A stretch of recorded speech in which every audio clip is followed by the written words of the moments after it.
hypnotic dance. She holds me here with only a glance. She's over me. She's over me.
In my heart, I can't let go, I'm breaking apart, controlling me, controlling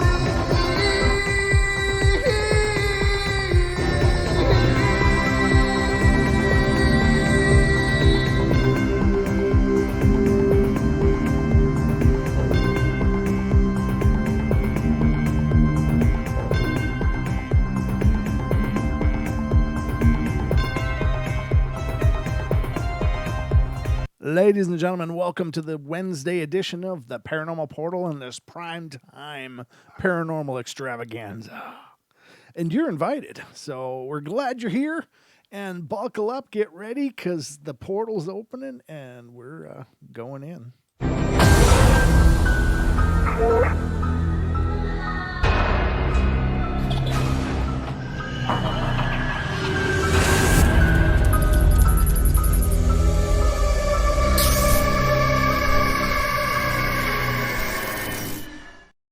It's Wednesday evening, ladies and gentlemen. That means you're stuck for a full 2 hours of this mayhem that we call the Portal. And, of course, I'm not alone, ladies and gentlemen. I'm joined by my good friend and co-host, Mr. Don Longbeard. Hello. Yeah, you're... Oh, I'm done again? Already? Kind of. Wow, okay. She's breaking up, Captain. She's breaking up. Good God. There you go. Yeah, you back? Not yet. Okay, let me know when. Give me the win. Now. Okay. Hi. What the heck? Dude, that's not any better. I don't know what's going on. I don't know. Mute me again. Okay, you're muted. It's a mutiny. It's a mutiny. You're messing Hey, with me. Renee. Renee, you got to leave. Okay, well, take care, brother. We love you, and have a good time over modding the other channel. So, all right. I see the messages. Are you ready? Yeah, go for it. All right. Hi. Now you're live. Wow, there I Now is. you're real. Oh, he's not just Memorex.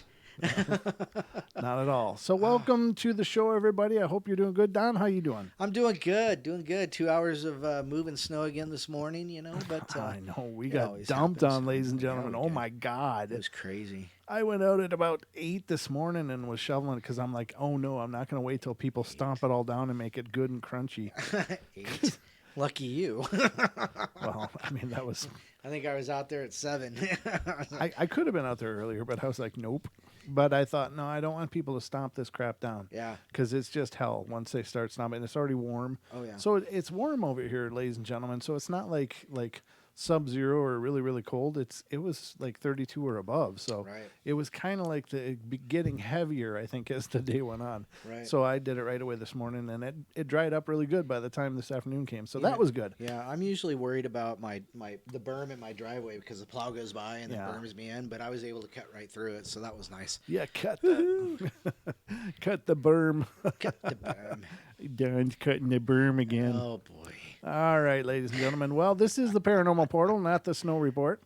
But we just like to keep you appraised as to our situation up here. But we are doing a show tonight about shadow people, and now the shadow people are a pretty wild phenomenon, and something we've certainly covered a bunch of times on the show. And there's lots of schools of thoughts about what these things are. And I actually have to share with you a comment that our good friend MCAT made because I thought it was a brilliant comment. And let me read this quick, if I can find it in any kind of short order. Here it is. All right, so MCAT says. He says, interesting topic, Brent. I have a working theory that suggests that this is just another way for spirits to manifest, absorbing light energy in the same way that they can absorb heat energy to produce a cold spot. Oh. And that's pretty brilliant, actually. And I'd never considered that before. I do know that I do believe, I can't say no, but I do believe that spirits can choose to manifest however they want. They can choose to be a 15-foot, looming being, or they could choose to be a little pea-sized marble. They seem to not be tied to any one manifestation, and a lot of times I think they can choose to be darker and shadowy if they don't want to be noticed, or if they're just trying to be a little more discreet. Now, I don't know why they just don't disappear, because clearly they can do that too. Right. But the belief is that they can sometimes just choose to be in a more subdued light. In other words, they're not going to be a glowing apparition walking through. They would appear in more of a shadowy form. But, and while that may be true, I still, like I said, I just wonder, well, then why don't they just disappear if they don't want to be seen or don't want to be bothered? But that's the school of thought that's out there. Now, the other idea is that the shadow people are a completely separate deal, that they never were people. They never were human beings as we understand them. They just seem to be this other, paranormal or supernatural entity. And there's a belief that some people believe that they feed on us, and mostly the very young or the very old and infirmed, that they feed on the life energy of those people. As tragic as this is to say, and it breaks my heart to say it, and I don't want to say this with any kind of certainty, but this is just me sharing schools of thought that are out there, that some people attribute the feeding on the very young to the SIDS. That could be a SIDS kind of thing. Now I don't want anybody leaving here going, well, that's what it is. There's beings feeding on children, and I don't know that, and I don't know. I mean, we don't know anything really. There's just a lot of hypotheses around, but it is sudden infant death is just a really puzzling thing, and it's a heartbreaker beyond imagination. But what if that was a possibility? Well, that's pretty creepy and dark. Right. Additionally, the old people, they are believed to hang around the old and infirmed. In other words, they just kind of draw on that life energy when they can, and maybe that's a good thing. Maybe they're helping these people, finish their walk here because they have the unused bioelectric energy, and maybe these things are doing a service that way. Because we all got to pass, and if you're sitting there drooling in a chair, is that really a good way to live? Yeah, is that life? Right. So if they're coming in and they're drawing that extra life force out to cause that person to encourage their passing, then maybe that's a good thing. I don't know. But generally, people believe that these things are pretty dark, and they are a malevolent energy, and it's right. Well, there's also another belief that. Spirit people or shadow people and shadow beings, yeah, feed off negative emotion, negative energy, right. Hate, anger, that kind of thing. Sure. And the more you exude these negative things, they have tendency to become more real to you, and they show up more, and they become more aggressive, right? Because they want more. So part of what they're doing is also, creating that fear in you, as negative emotion, fear, right? So, and then it's feeding off that as well. But there's part of that belief says you can cleanse this by purging that negative emotion instead of letting it, sit inside and harbor and fester and things like that. And then that's how you get rid of it. But there's nothing wrong. The belief is there's really nothing wrong with shadow people that are feeding on these negative emotions, as long as you're not always, it's always heavy, dark, negative emotion. It's Sure. okay to be angry, and they eat that anger. Right. They feed on that anger. Sure. But you got to let it go. Once you let it go, they go away, kind of thing. But the more and more and the worse person that you may be, then the worse and worse it gets. Right. So that'll be our journey tonight, ladies and gentlemen. We're going to bring you a bunch of these encounter stories and see what you guys think. I don't know. I mean, I don't claim to have any answers, but it's definitely a phenomenon that occurs and has been occurring for as long as I think people have been sharing stories about ghosts. Right. So there's always these dark, shadowy presences. So let's see what we can find out here. So the first one's coming out of Florida, ladies and gentlemen. A gurgle came free that time. No extra charge for that. All right. Let's see. It says, okay, things have been going missing lately around our house. And one morning, I'm getting ready for the day with my hubby, and we're about to head out, and I can't find my car keys. In our bedroom, I have a white vanity table to do my makeup, and in the left bottom drawer, I always put the car keys in there, and they weren't there. We looked everywhere. I had to go down to our basement to get the extra spare car keys so we could leave. And at nighttime, when we got home, the keys are laying outside our house door that we would have had to walk right over the car keys when we left the house. My hubby and I and our children would have had to step on the keys, and we would have seen them. So weird. Now, I always try to be logical, and I'm a firm believer in the paranormal, but I always look for other reasons first, and so who knows? I could have dropped the keys the day before and not realized, or when we all left the house that morning, maybe none of us saw the keys where they were on the ground. But other things go missing as well. My husband and I have seen shadow people in our home late at night. The shadow people that I have been seeing in the last few weeks, on and off, are shadows that move quickly across the room. Of course, we are not 100% sure it's shadow person, but we both believe that it is. We've seen shadow people in our bedroom a few other times before. My daughters have sleepovers, and sometimes it feels like every weekend my daughters have someone over, or one of the girls brought a Ouija board. Oh, no. And I wasn't aware of it until the next morning. It's not something I really want my children playing with. Good for you. That's a good parenting. Unfortunately, it was a little too late, but I told them the dangers and the dangers of it, and to take it seriously if you're going to be daring enough to use the Ouija board. Last night I kept hearing a little girl's voice talking, but I couldn't hear what she was saying. One of my daughters says that she thinks she hears a little girl in her bedroom. I wasn't sure if maybe it was a dream until I heard it too. You gotta type softer. I hear thump, thump, thump in my ear. Last night, let's see, one of my daughters says she thinks she hears a little girl in the room. And I wasn't sure if maybe it was a dream until I heard it as well. So just some things that have been going on. And that's a lot of things, and nothing. I'm fixing the problem, I hope. I hope so too. It's like having a sound effect bank next to you. But yeah, I don't know if anything really malicious was going on there. And does that qualify it as actually shadow people or just some shadowy apparitions? Right. I don't know. I do believe there's a distinction, though. I do believe, from what I've researched and what I've seen, that if they're really shadow people, there's going to be all kinds of hell going wrong. I mean, it's just going to be a real bad day for a lot of people that live in there. And it's not going to be just missing house keys. It's going to be just doom and gloom and dark. That's my take on it anyway.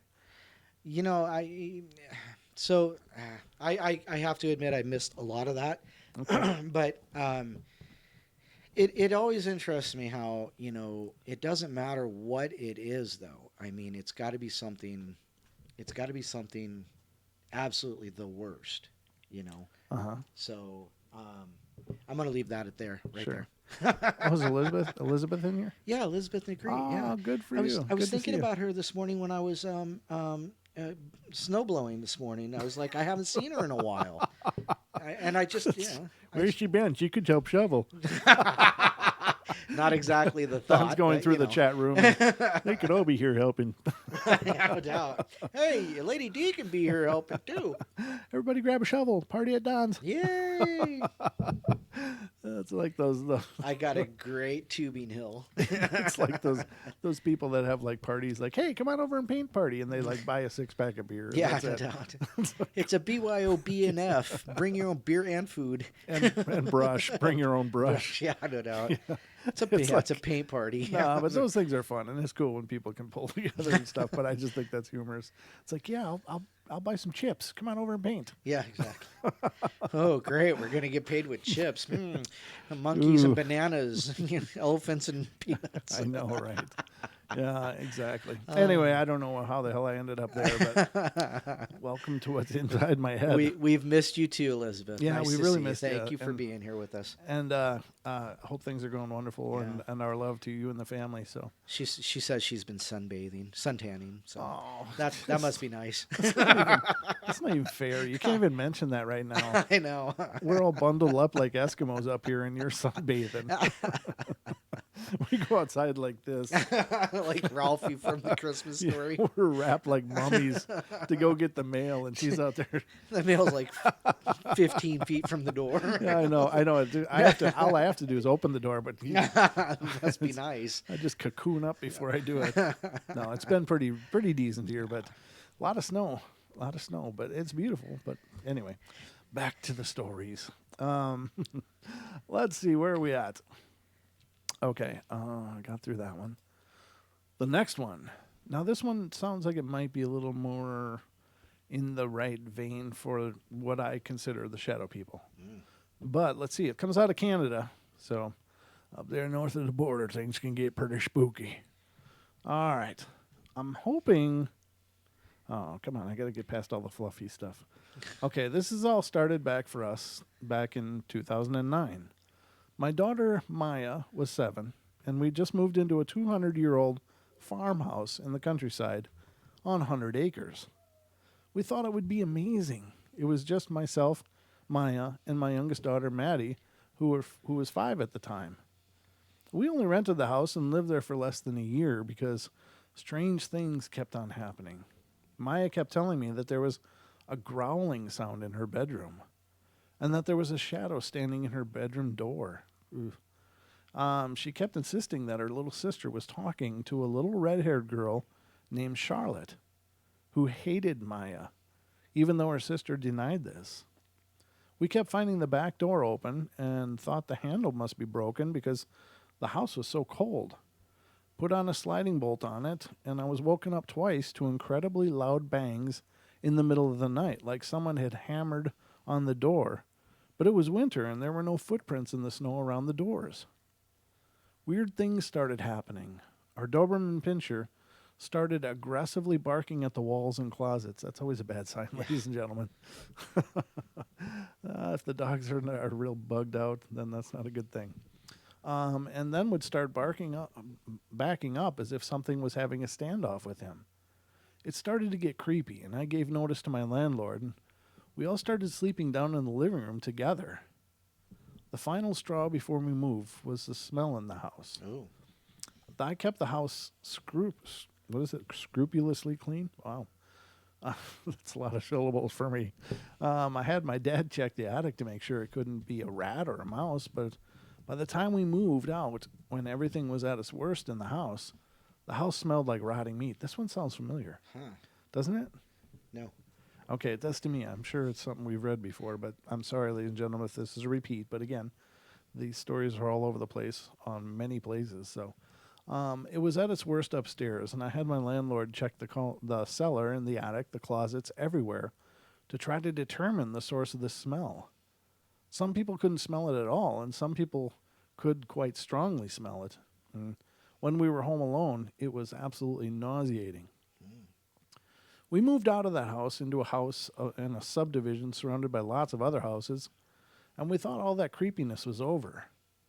We didn't really talk about what had happened, just that it was a creepy old house and that what had happened was unexplainable, but it was over now. We don't go to church, but I do raise my girls with the knowledge of religions and spirituality, and I want them to choose the faith and spirituality that best suits them. Their rooms are filled with crosses and dream catchers and angels and crystals, and I think the inclusion is beautiful. So I didn't have a knowledge yet of demons or spiritual oppression or shadow people or any of that. I still thought naively that it was just a run-in with a creepy old house. It was about 3 months after we moved into our new house, it was another rental, that Maya started complaining about the voices in her bedroom. She said they would come out of the heating vent in her bedroom floor and wall and from under her bed. Then they started coming from her stuffed animals she kept in her desk. Oh, that's terrible. Then her bed started shaking, and I kept assuring her that it was just her imagination. But one night, I was awoken to her screaming, and I ran into her bedroom, and she was balled up by the headboard of the bed. She had tried to run from her room to mine, which was separated by a staircase, and had looked down the stairs to see a small boy crouching at the bottom of the stairs. As soon as Maya looked at him, he darted up the stairs inhumanly fast. I told Maya that everything was all right, and I didn't know what to say. I didn't want to buy into this thing by agreeing with her that she had seen something, but at this point I 100% did not believe in ghosts, but I did want to say something supportive to calm her down, and I said that she didn't have to be afraid of anything in the house because Mommy was the biggest and strongest thing in the house, and if there was anything at all in the house that was up to no good, it would run in fear from me. Okay. That's a sweet gesture, but man. As soon as I said that, I felt the coldest wash of air go over my head, left arm, side, and left leg. Like someone had opened a front door in the winter. Then it was gone. I wasn't scared, though. I was furious. Well, good for her. That's a good way to be. But kept my cool in front of my daughter and didn't say a thing. Far from that night onward, my daughter started to complain almost constantly of seeing 3 tall, skinny shadow figures. They all had red eyes, and one had its head almost totally decapitated. Ooh. It got to the point where she refused to sleep alone, and then her little sister started complaining of hearing bangs from her closet. My daughter started sleeping in Maya's room together, and I slept in my youngest daughter's room to investigate the closet bangs. As I was falling asleep, there were several really loud thumps from her closet. I thought for sure the cat must have climbed inside, and I turned on the light and opened her closet, but it was empty. A couple of weeks later, Maya was at her desk, drawing, and started yelling for her sister and I to come quickly and look. We stood at the bedroom window and looked outside, and I didn't get there as fast as her sister, but Maya said that a figure had been sitting across the road from our house on the sidewalk looking up at her window. She said it looked like a cross between a man and a baboon. Her sister saw it too this time. This was the only time her sister ever saw anything, though her sister heard things. The next morning when we woke up, there were scratches on the wall downstairs. Through the paint down to the drywall, 3 in a row like 3 fingernails.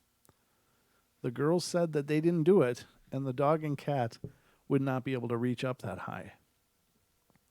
I pretty much at this point was ready to tear my hair out. Both girls were convinced our house was haunted, and they were both sleeping in my room with me, and our dog was starting to act strange again, rushing windows and the fence constantly. Maya started having sleep paralysis. At the time, she thought something was in her room, was attacking her, and she would wake up but be completely unable to move or speak or anything, and the shadow figure in the corner would move closer to her. Then the shadow men were joined by huge shadow spiders. At this point, I was at my wit's end and took her to see a psychiatrist because she wasn't eating or sleeping anymore, and it was seeing these shadow men even at school. Oh, man, is this that story? The one? Oh, I hope not. I think it is, though. I think this is the one that really pissed me off. Sorry for the language, but Oh, I think you're right. yeah. I remember now. So this is a repeat, ladies and gentlemen, but it's, anyway, I'll finish reading it because we're all the way into it here. But they did an assessment and diagnosed her with bipolar disorder and anxiety and put her on medication, and she started seeing a mental health counselor Yep. and psychiatrist on a regular basis. She told me that she would never get better in that house because it had bad energy. So we moved out and bought our own house, one that we had built for us. So new house, new energy, and right by the water, which is great energy for her. We moved in spring of 2014 and had a blissful few months of no apparitions. And then my sleep paralysis started back up. Then the shadow figures. And then she started seeing balls of light in the upper hallway of our house outside the bedrooms. And she sees one shadow figure so regularly now that she actually has given it a name and thinks it might be watching over her. She drew a picture of it for her doctor, and it looks pretty demonic to me. She has seen a girl running towards her with a jaw hanging open and black blood spilling out of her mouth, and she has also seen figures totally bathed in white light. It sounds like this child is sensitive, Yeah. has a lot of ability. Yeah. They were increasing the dosage of her medication. Yeah, this is the one. But all this is not going away. Other than this stuff, she is a healthy little girl. She has had a full physical, and there's no underlying health issues here. I'm just desperate for some help or advice from anyone because her health team wants to institutionalize her for a 6 to 10 week program. Oh, God. Yeah, this is the one. With the next 3 to 6 months where they will most probably take her off the meds and try others. It's an inpatient program in a city 2 hours away with family visits only on the weekends. Oh, my God, how devastating. And she is only 13 years old and does not want to go. My head tells me this is the right decision. What are you, a moron? Yeah, it still pisses me off even now. Even though I know this story, and it's just, it's hard to even read. It's just infuriating. The doctors say this is all make-believe and in her mind, all a manifestation of anxiety. But I've seen so much bizarre stuff and heard so much bizarre stuff, felt so much bizarre stuff these past few years that I'm conflicted. How can you be conflicted? If you're experiencing stuff and your child's experiencing stuff, where's the conflict? You're just not thinking clearly at all. Please help. And unfortunately, ladies and gentlemen, again, this story comes from 2016. So it's a few years old.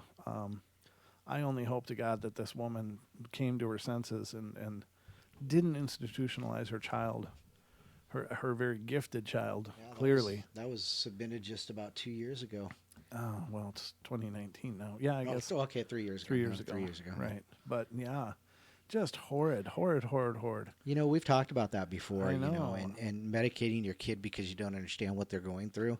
I just, and I know you feel the same way, you just don't medicate a kid because you can't explain something. Well, yeah, it's like if you're confused about something, doesn't mean you throw medicines at a child just because you can't understand. Well, I would beg the difference between medicines and medications at that point. What do you mean? Well, medicine is like ibuprofen. Well, okay. Medications you are know like what I mean, though. altering. Yeah, and that's what they're trying to do. They're trying to alter her reality, her perceptions, when she needs to be hooked up with, like, one of our friends. Yeah, one of our people that can help them. Exactly. Exactly. That's the hard part, ladies and gentlemen. And I shudder to think how many institutions are full of children who are just sensitive and nobody can understand and nobody helps them, and they throw pills at them and they go slowly crazy. Yep. I mean, they will eventually succumb to their shadows because nobody's helping them understand. And so that's not the kind of broken that's going to get better. No. It's the kind of broken that's going to get more broken. So, I mean, I understand being a parent and you just want to do what's right for your child, but my God, those kind of things should be just like before, is it life or death? Well, no. Yeah. Then don't. If it's life or death, yes, then okay, you got to do what you got to do because you got to look out for your family and protect those you love in the best way you know how. But, this woman herself has experienced things, and that's the part I don't get. It's like, well, I'm in denial, so my child can have medicine instead. You know? Right, exactly. I'm in denial. Yeah. Yeah, exactly. Yeah. I'm in denial that my child might be something more than just a regular kid. Right. But then again, what's regular in this sense though? I mean, because I believe that when I was a kid, I had the paranormal Yeah. adjusted out of me. Right. Exactly. And yeah. that's what they're doing to this kid. Right. They're just doing it medicinally. Right. Yeah. Well, adjusted. Chemically adjusted. But, it's and like those medicines, all they do is just numb you. They just numb everything you are into eventually a drooling mess. Mm-hmm. And I'm not casting aspersions at the psychiatry or psychology. I'm really not. I think that those are wonderful, amazing things, and they've helped a number of people that really needed help. Right. So it's not me saying no, doctor's bad, everything else good. It's just me going, you don't do that to your kid. You just don't. Right. Yeah. Especially when you've had experiences yourself. I mean, the proof is right there. The mother had experiences. Right. So, I mean, this is probably a inherited thing, and the child just happens to be more tuned in and turned on than the mom. Now, was that story from the mom's view, or was that Yeah. from the sister's view? Because I thought it's from the mom's view. Oh, It says my yeah, daughter, seen, yeah. So, just really tragic. Well, and in the story, she admits to seeing them too. That's and my point. Yeah, exactly. Yeah, it's like I don't know what I'm conflicted. It's like really, where's the conflict? Because you've experienced things, your daughter's experiencing more things. Right. That sounds to me like a lot of reinforcing phenomena. Right. Why would you put your kid out there for that?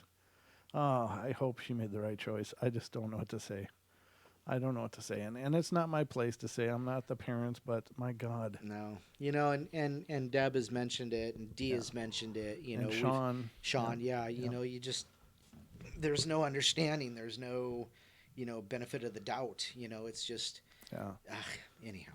As I recall, when I read this last time, Sean was very affected by this because it was very similar to what he had experienced. Right. Yeah, that's right. That's right. Yeah. Just being horribly terrorized by things, and nobody would understand. Nobody wanted to understand or would understand, and so he had to fight through it on his own.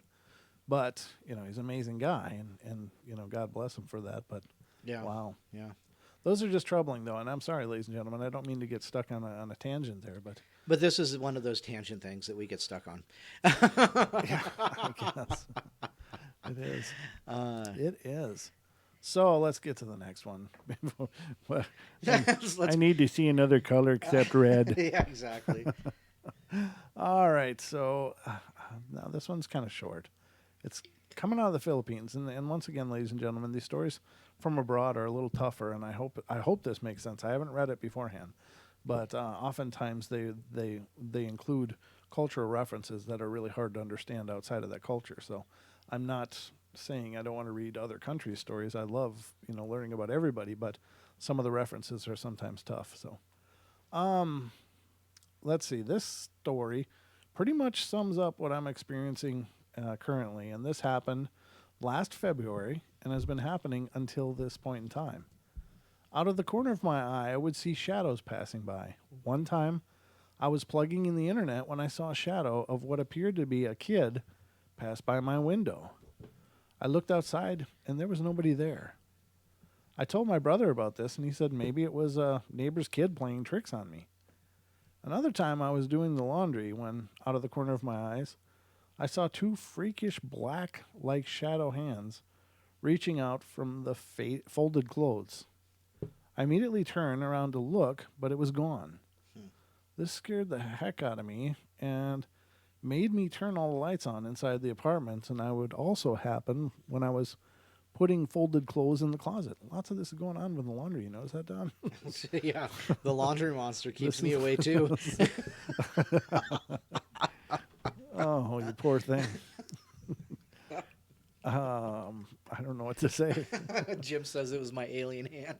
Yeah, Don's hands attacked. I just got what he said when you said that. I was like, oh, that's what he said.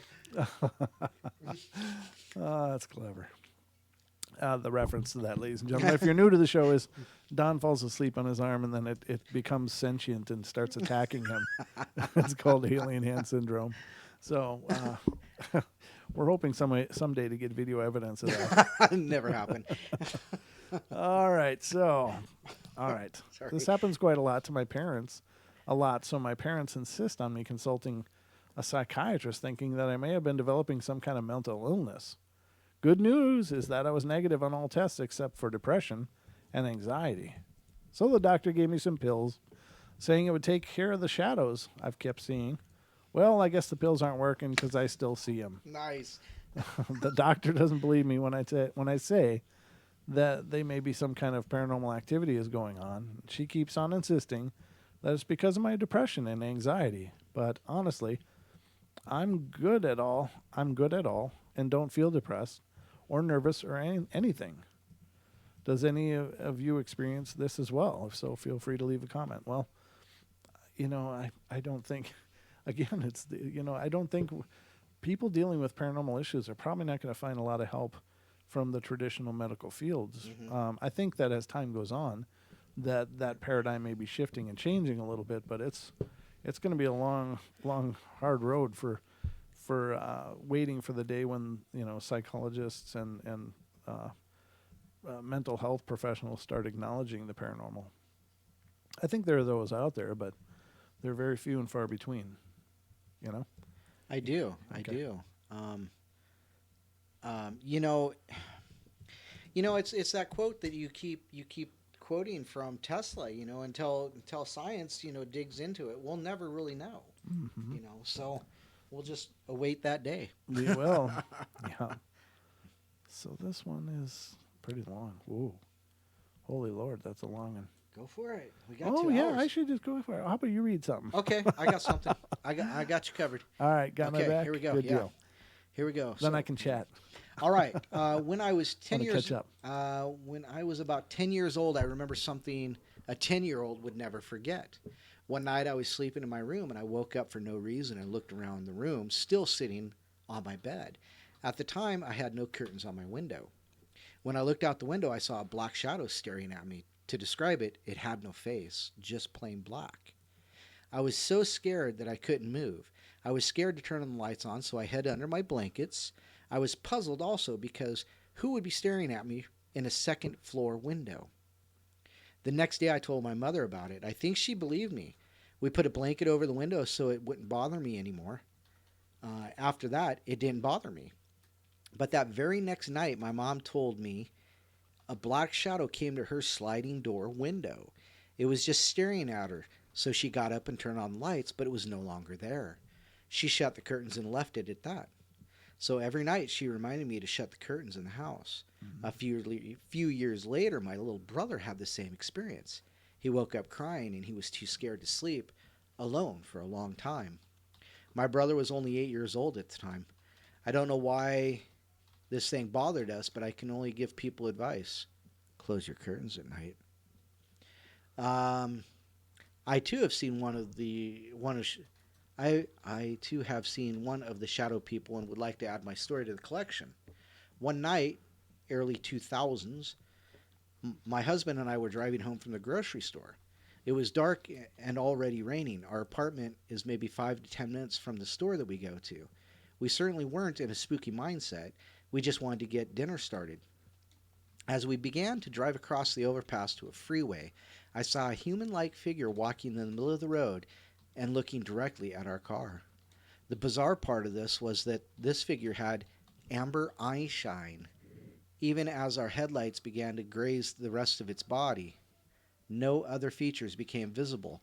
It was as if the light had hit a shadow that would not fade.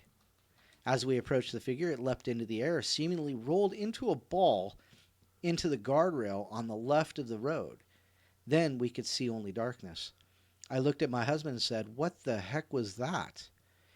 He had seen it too and could not explain it, and even was more surprised that he had not been hallucinating.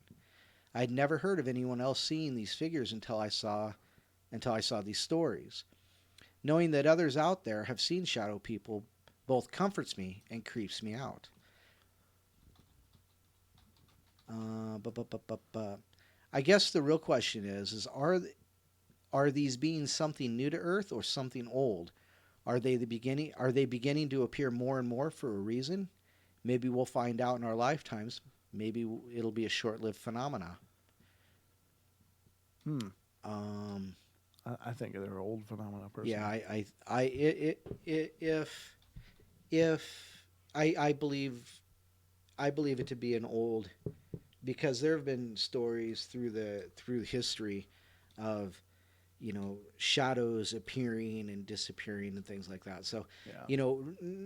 you know of course the stories morph, and the telephone game comes into play with that. Hmm. Because we went from shadow people to Hat Man to Slender Man, and things like that. um, and they're all changing to a degree. There's always something new in some of these stories, but that's where I start to question the validity of some of these stories. It's like, Well, you know, there were shadow figures that have been observed at the ruins of Pompeii. mm-hmm, So I mean, are they just shadows of the people that died.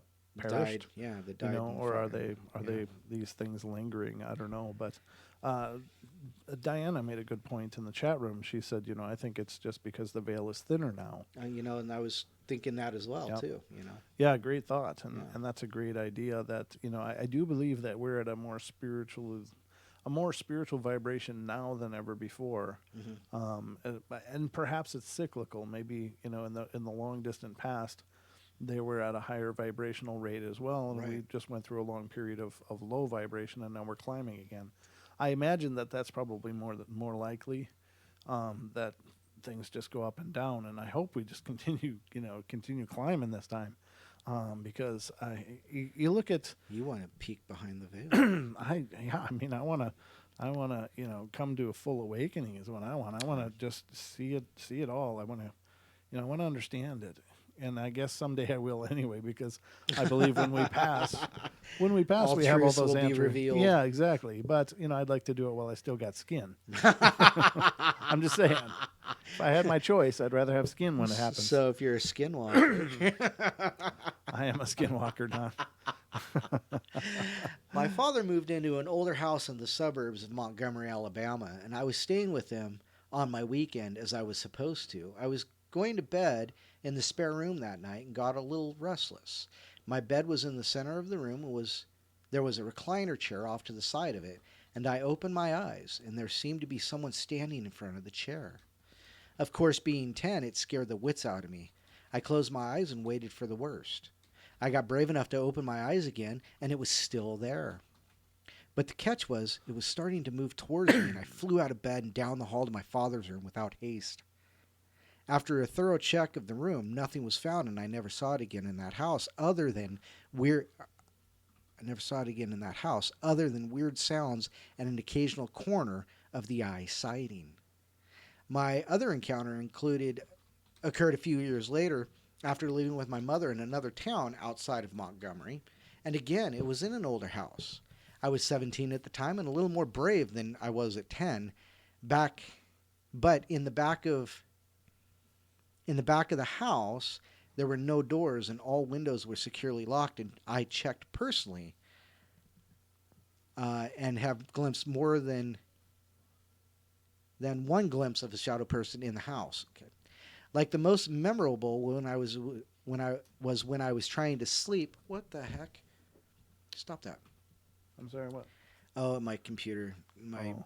my SD card popped up. Um, like the most memorable was when I was trying to sleep late one night, and I opened my eyes and noticed there seemed what looked like a person on my ceiling. I was like, what?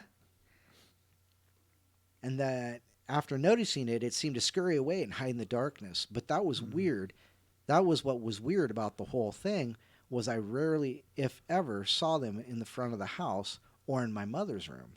Just the two back rooms and the short hallway. And my poor cat was scared most of the time. He liked being outside more than in, even on rainy nights and cold days. Well, that's another story. Um, couple encounters. My first encounter happened when I was a kid, maybe 12 or 14.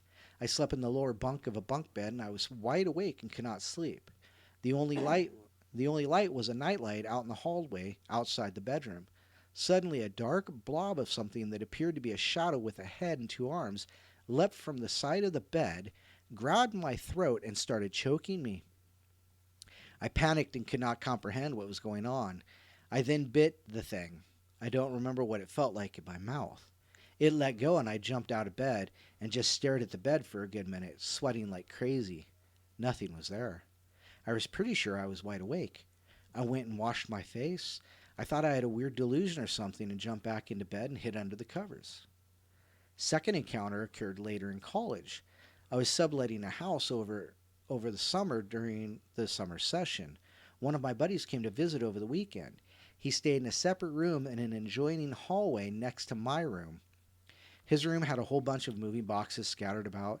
One box near the door had a fire alarm sitting on it. Mm-hmm. He was trying to sleep. A huge tiger-like shadow thing prowled out of the room via the open doorway. My friend was scared to death. The shadow thing bumped into the box of with the fire alarm on it and knocked it off the box. The fire alarm went off, waking me and my other roommate. The shadow thing leapt out of the room and ended up shutting the alarm off. Wow. Oh, we ended up shutting the alarm off. Sorry. Okay. My buddy told us the story, and he was terrified and refused to sleep in that room again. Oof. Oh, go ahead. That's a little different, though, right? It's like more like a beast shape. Yeah, a beast shadow. Yeah. That's kind of crazy, though. How many times do we talk about like beast shadows or animal-like shadows? They don't pop up too often that I've seen, unless we're talking about cryptids. But then, we're talking about cryptids. We're talking about a flesh and blood something. Right. Or a flesh something. Right. Well, yeah. But I mean, that would naturally cast a shadow. But yeah, it said it was like a shadow tiger. Yeah. So that's a pretty big animal, and I don't know if they just mean that it had a silhouette like it, or if it was huge like that too. But still, that's pretty unnerving. I don't know that whole. It's one thing to encounter a humanoid creature, but when it looks like an animal, right, and then it's a shadow creature as well. Yeah. I mean, you gotta. I would think, God, you can't reason with this. There's no negotiating this one, especially with big cats. Yeah, that's what I'm saying. It's like, okay, game on. I think there's something. I think, in my opinion, I think it would be easier to reason and identify if it's a shadow being like a humanoid. Yeah, exactly. Because that's something we can reconcile with. That's what I'm saying. Yeah. So yeah, exactly. I mean, yeah, exactly. Anyhow. No, I agree. I think, but if it's a creature, you don't know. Yeah. If it even understands you, you don't. It's like good kitty. What the hell? I mean, you can't feed it. You can't throw meat at it because it's already like a dead thing or spirit thing. So it feeds on your right your spiritual flesh. Yeah. I guess so. That would be crazy. That would be crazy to have. I would like to find more of those stories if I could ever come across them. But like I said, most of the time we come across shadows like that of beasts and things, it's usually during a cryptid show.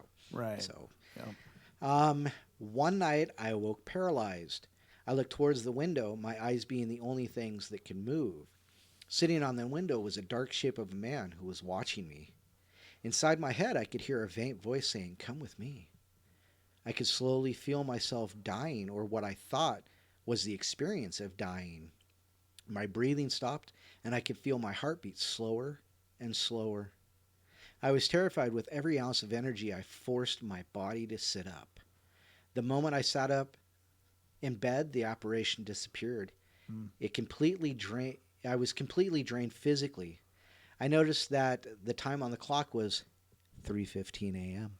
Yikes. This occurred a couple more nights during that month. The last time, I almost gave in to the urge to follow him. The death sensation was scary at first, but it was exciting at the same time. Kind of like the first hill on a roller coaster. It's been a couple years since that first meeting, and I have been moving from place to place, hoping to avoid contact with this being. It always seems to find me within a few months, no matter where I go. Sometimes I want to be left alone, but this being and other things that haunt me are always around. I don't understand how tired I get at times. They don't understand how tired I get sometimes. Um, Personal attachments. I mean, because it's following him from place to Right. place. I think you're right. You know. That's, but it's, if he was able to summon the ability to sit up, that's, I mean, either it's extraordinarily powerful will, Hmm. or he wasn't maybe fully under the effects of it, or what. I don't know. But I all I can do is relate it to my own experiences. But Right.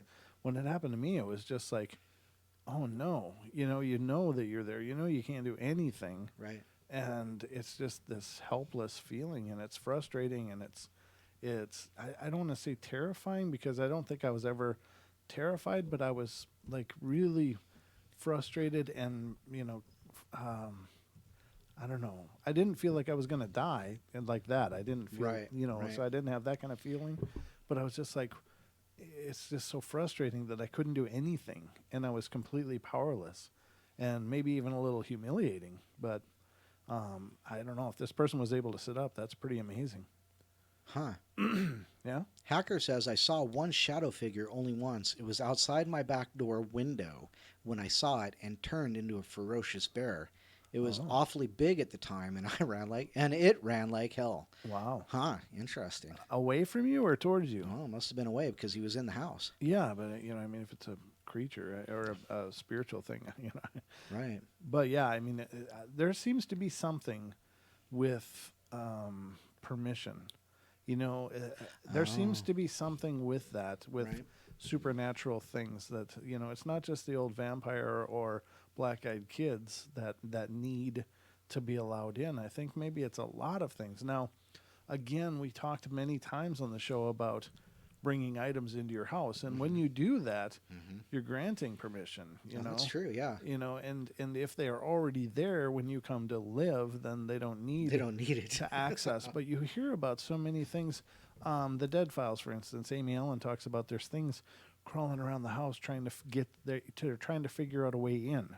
Right. So even though they're supernatural, even though they're etherical or whatever they are, they can't just come in. They need to be brought in or allowed in somehow. And that's the old saying, the knocking on the door or the ringing of the doorbell, and if you open it and nobody's there, you might have just let them in. Right. You know, Used to do that all but the there time, seems to yeah. be something to that, right? Right. Right. Implied Well, there's invitation. right, Implied. like You know. that you're granting access to your house, and if it's attached to somebody else that's invited in, then it's Mhm. by proxy, or Right. you know what I mean, or if it follows you in, it's attached to an object, or if it's some act like the Ouija board, for instance, you're creating a portal for it to get in. That's asking for it. Well, yeah, I mean, that's let's, I don't see how that's anything else. let's light the fuse and see what this does. It says TNT on it. Yeah, wonder what that stands for. Yeah. Uh, So, but there does seem to be something with that, ladies and gentlemen, that that the home is sacred in many regards, not just in the idea of it being sacred. But somehow these things are granted access, and it might be through you, it might be through another family member, it might be in many, many, many ways. It could be an attachment or whatever. And I guess I'm repeating myself now, but you know what I'm saying. I really think there's something to that, and that just kind of occurred to me now, because all those pieces. And that's the thing, ladies and gentlemen. I've been researching this stuff for years, and then it's like something will happen, like just the statements and stories that Don was just reading. It's like click, and it's like all of a sudden it's Tetris in Download. my head, where all these pieces just kind of fall into a shape. Right. So I don't know. But there does seem to be something to that. Gemini in the chat, she says, I did see a shadow figure one time. I told it to get out and don't come back, and it did. Good. It ran so fast through the sliding glass window. I laughed my butt off. Wow, good for you. That's amazing. Yeah. And good for you. And I think that that's a huge thing, is claiming your space. Again, it must not have been there before, Right. So it really maybe somehow quickly got in. However that happened, I don't know. And I can only theorize about this, but as soon as you revoke that right away, it didn't have a hold on the house or on you or anybody in it, so it had to leave. Well, and That's you a read that. theory. Yeah, you just read that story about how that family moved to the new Hmm. built home. Right. But maybe it wasn't attached to the home. Maybe it was attached to the land the home's on. Or, As you've said, at some point, somebody's been here somehow, right. in this area or on this piece. The ground. Yeah. Or, in her case, I would think it's just her natural abilities are picking it up. Right. So once again, it may, and yeah, as you said, if they're already in the house, they don't need permission. Right. If Right. they're already there, and They've- that's where my brain went with that is they're already on the land. Well, it could have been attached to the child because they've been targeting the child for so long with the True growls enough, and the knocks and creating fear and basically fear is a surrender. When you're surrendering, Yep. you are admitting that something has power over you.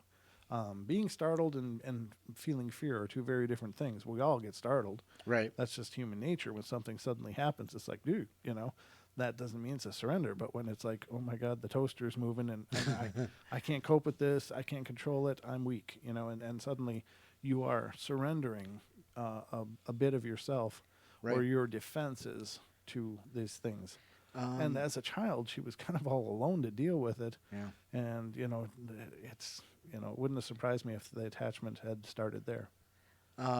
Elizabeth says we use selenite on the tops of our doors. She says it's working for her. Wow, good deal. Oh, Selenite, that's amazing. selenite. Yeah, because I was just wondering. I mean, my brain just went, lamb's blood on the door, door frame. But Sure. maybe selenite might be a little more, acceptable and hygienic, probably. and hygienic. Yes, exactly. So yeah, interesting. I was just thinking, what could you do around your windows and your door frames? Well, of course, salt, but selenite too. So Olive oil on the thresholds as well there you go. can be a barrier. Essentially, when you talk about lamb's blood and stuff from the Old Testament and such, those are all activities to sanctify a space. Sure, know, yeah. and so Right. we have many ways of doing that. And it doesn't have to be blood. It doesn't have to be, it's all about, having. You are binding the power to whatever it is you're using, and Right. some elements do resonate Right. to that power much better. Like obviously selenite obviously works, Right. so that's fantastic. I'm really happy to hear that. Ruthie C says she sages her front and back doors every day. Good for you, Ruthie. That's really smart. See, I'm not that diligent, and that's my problem. But although I don't really have problematic hauntings currently, I mean I have things things stop by, but. We do a paranormal show here, so and we're always putting this energy out, Right. and I'm doing it 7 days a week, so Right. I can't be surprised that something gets drawn in. Right. It's just kind of the nature of the business, but I don't feel like anything is worrisome to me. Right. But saging is incredibly potent. Frankincense. Dinah says she uses frankincense, Yeah, frankincense and is that's like what we burn here. that was I learned about that as a suggestion from just Jeffrey Seelman, but as he relayed it to Chris and Cherie when they were dealing with the basement issue in their house, their old house. Yeah. So, but I'd often wondered, frankincense is such a revered herb, but it's Right. Clearly Well, it's a magnifier. right, Yeah, it's an amplifier. right, amplifier, but it's also it doesn't resonate well with negative things. So Well, okay, but I think the idea is you're putting out your good intentions while you're burning it, and it's amplifying the right. feeling. Well, anything that you do is going to become so much Something, more yeah. empowered by your intentions being bound to Right, it, because right. energy follows intention. So if you have the full intention that you are blessing your space and you're blessing your door so that nothing evil is coming through it, you're binding it, you're sanctifying it in the will of that light. So it's just becomes incredibly powerful. But some of these things have a power of their own. Like, say, for instance, Nace was talking about the cedar boughs over the Right, door. that's right. Can be hung over your door thresholds and be a barrier. There's runes that people use that are very ornamental, but they are believed to do that. But again, you are believing in it, you are empowering it. Not that they don't have an intrinsic power, but it becomes magnified and multiplied by your, your faith in it. I think it was Dee that said something about, was it tourmaline? Tourmaline, sure. And she said something else. Yeah, black tourmaline. Okay. And yeah, so there's actually an Etsy site. I don't remember the name of it, but they sell crushed minerals like tourmaline and things like that. So check out Etsy for crushed minerals, and maybe you can find some. I know they have malachite. They have tourmaline. So there's a lot of places out there. They're asking that question. So they're throwing it out. But anyhow, now there's another item, and I'm not really familiar with what it is, but I've heard it referenced on the Dead Files, and I have actually learned a lot listening to Amy Allen. I think she really knows her stuff, because I think she's been an investigator for decades. Mm-hmm. So I mean, and now she's also a physical medium as well, but. I know she's well versed in a lot of different practices and observations and beliefs, but she mentioned something called black sand, and I don't know where you get it, but according to her, this black sand, if you're having a bad time with a spirit in one location in your house, and you apply this black sand, it can never come into that room again. In fact, no spirit can ever come into that room again. It like creates a dead zone for spiritual energy. wow. So I don't know if that's a good thing or not, but I guess if you're having a really bad haunting and you need to be left alone, the black sand might be the way to go. But it's like a forever kind of thing, as I understand it. I need some of that, I guess. Yeah, well, Stay away from my TV. Don will be exfoliating with it. How come Don died? Well, his spirit left. He rubbed with black sand. He ran his own spirit out of his body, the dummy. He exercised himself.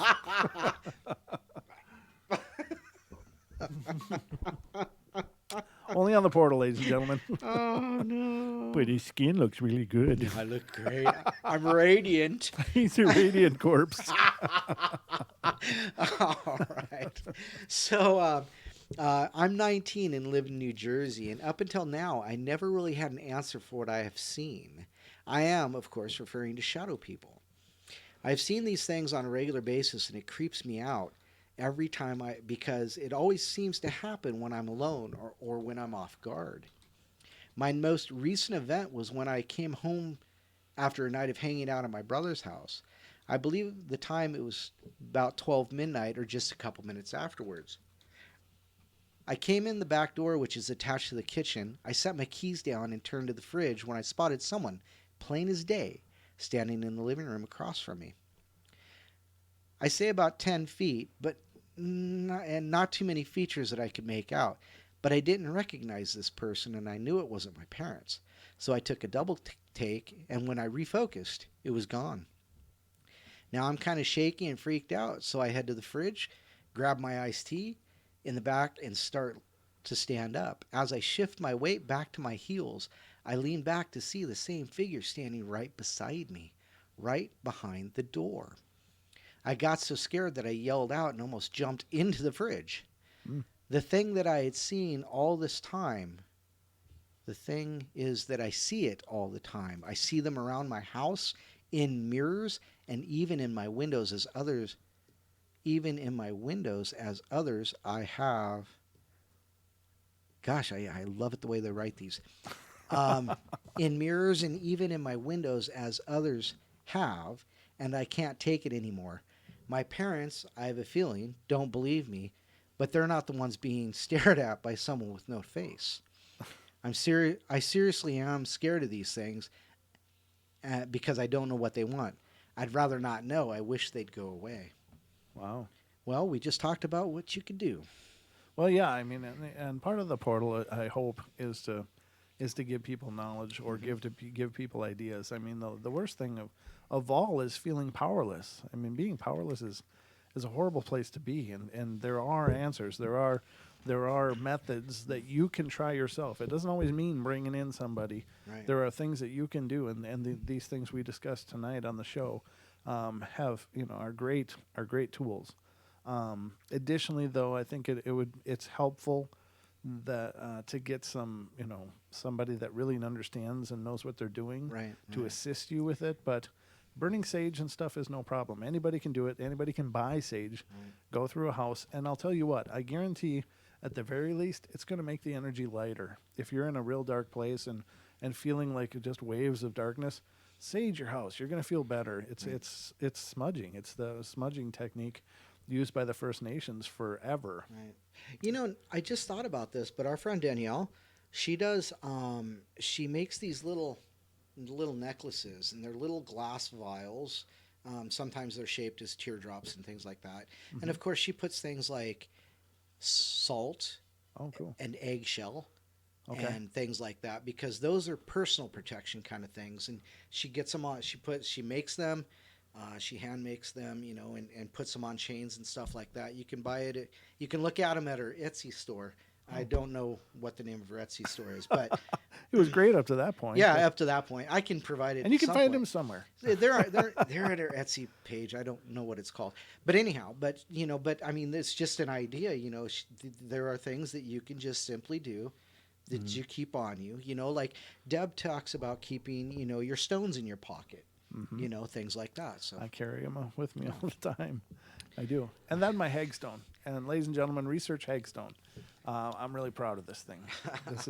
This is something that I found, and Deb has read it for me, so I know the history of it.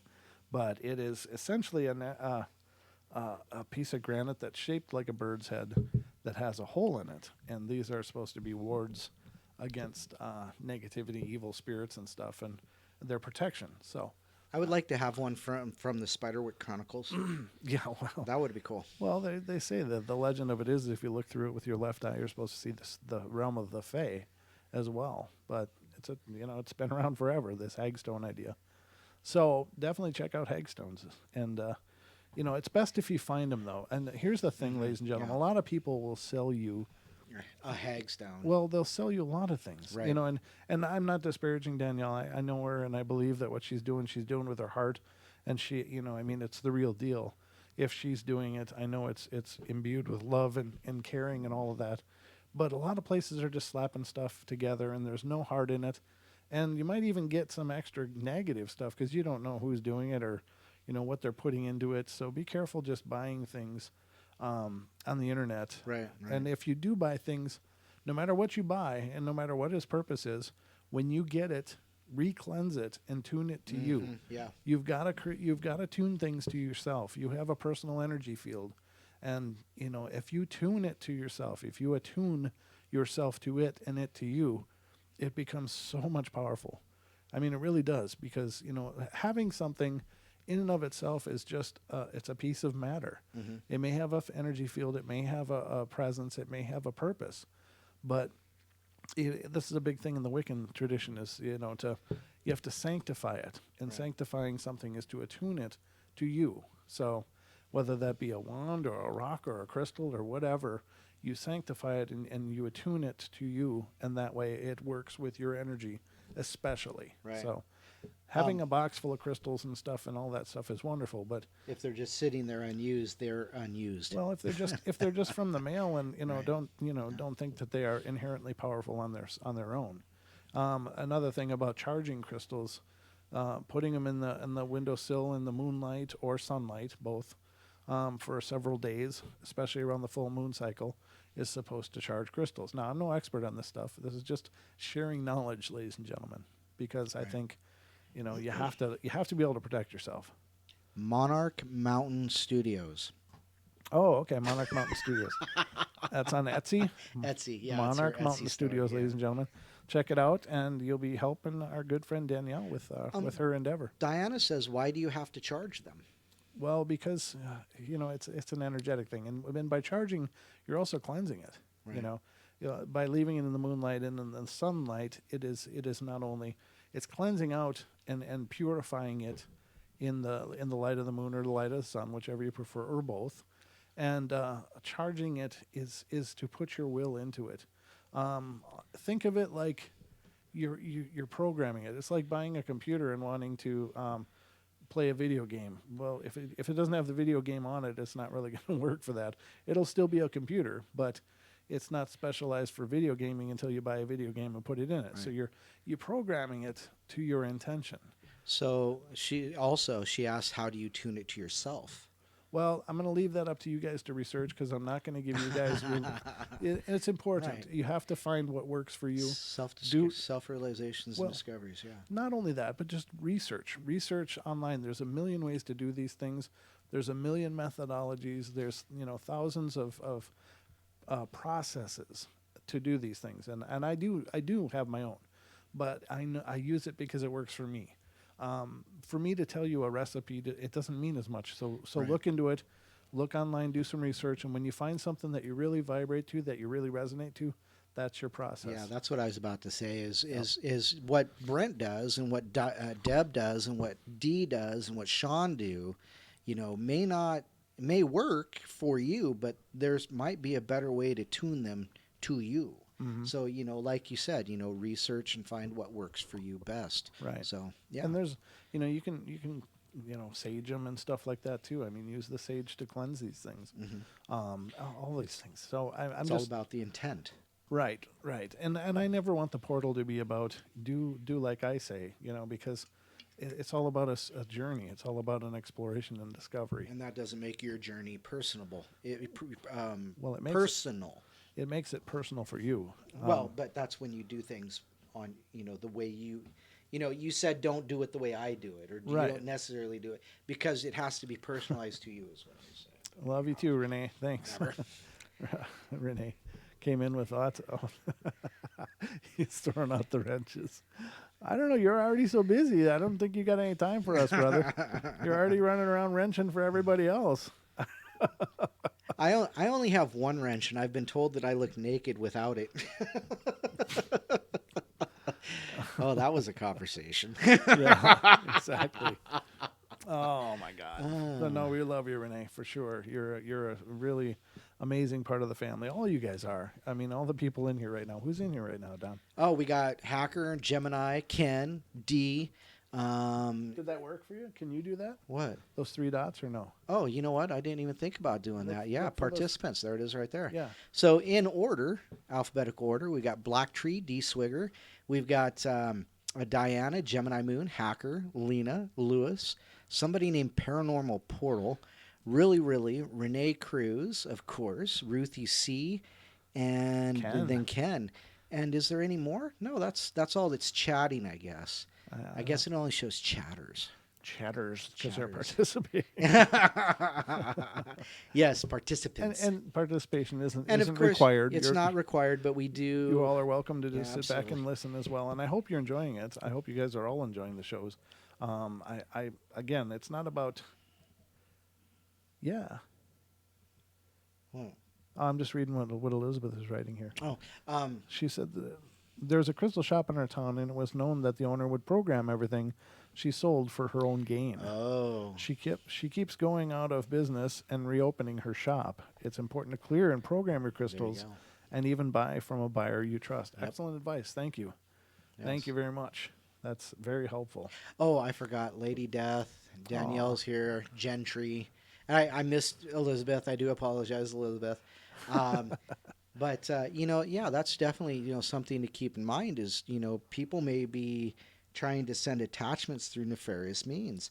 As a matter of fact, we have one dedicated listener that had bad intentions sent to them, and they had some real problems with it, and asked one of our other associated friends to help them with it. And it took quite a bit, from what I understand, to get it taken care of. And it was found out that it was somebody's negative intentions towards this person that was causing these particular issues. Right. So, yeah. So anyhow, I don't know where that came from. Well, no, I think it's important. So, I mean, it just speaks to the process, and it's you got to find what resonates for you. So definitely do your own diligence as far as that's concerned.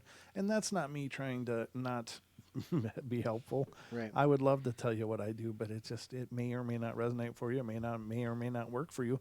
And quite honestly, look at all the ideas out there and form Right. your own. Yeah. Create your own ritual that's very specific to you.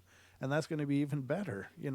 It's, you can use a recipe for cooking. You can and create amazing things, but with things like this, it's gotta be resonant for you. That's what makes it powerful, not because you followed somebody else's step-by-step Right. instructions. Right. So anyway, just some thoughts, but let's Wow. get back into the woo. Yeah. The woo. No, I love this discussion, and it's great, and I really appreciate all your guys' participation out there. See, there goes I know. Renee again. Yeah. We love you, Renee. Come back when you can. We miss you. All right, so did you have more? Or were you I done? have lots more, actually. I found a good spot specifically for shadow people, apparently. Well, keep going. I mean, All you're right. doing great. It was 1977, I think. My dad had just remarried, and now I suddenly had a big brother and a little sister. We moved into their house. It was rough in the beginning for me. I made up a lot of stuff to cause trouble in the house, so I wasn't taken seriously very often. One night, my cousins were staying the night with my little sister and myself. Brian, my male cousin, and I were sleeping in one room, and the girls were staying in the other. It was late one night, and we decided to get a snack. A sunken living room, of course the 70s, a sunken living room separated us from the kitchen. We walked across the living room towards the kitchen and stopped in fear as we noticed that there was a dark shape standing in the entrance of the kitchen. It appeared to be hooded or else had a pointed head. There were 2 red dots where the eyes should have been. We didn't turn the lights on in the living room, so we were in total darkness. The shadow person appeared to be even darker than the shadows. Terrified, we ran back down to the bedroom and into my sister's room. She and my cousin were still awake also. We asked if they wanted to see something really scary. They gave us mixed answers, but were willing to come see what we were talking about. We went back into the living room, and sure enough, the dark shape was still there waiting for us.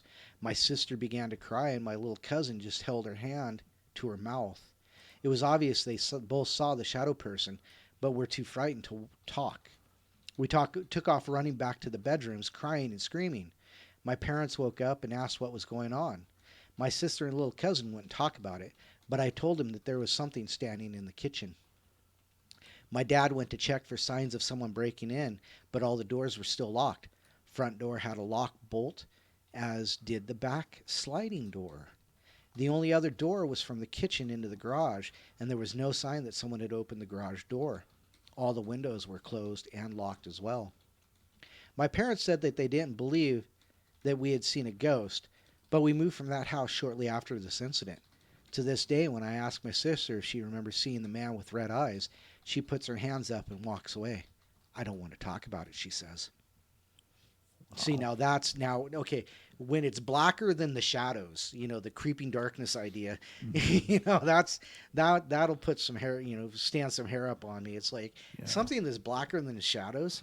Well, you weren't here when Dan was on, were you?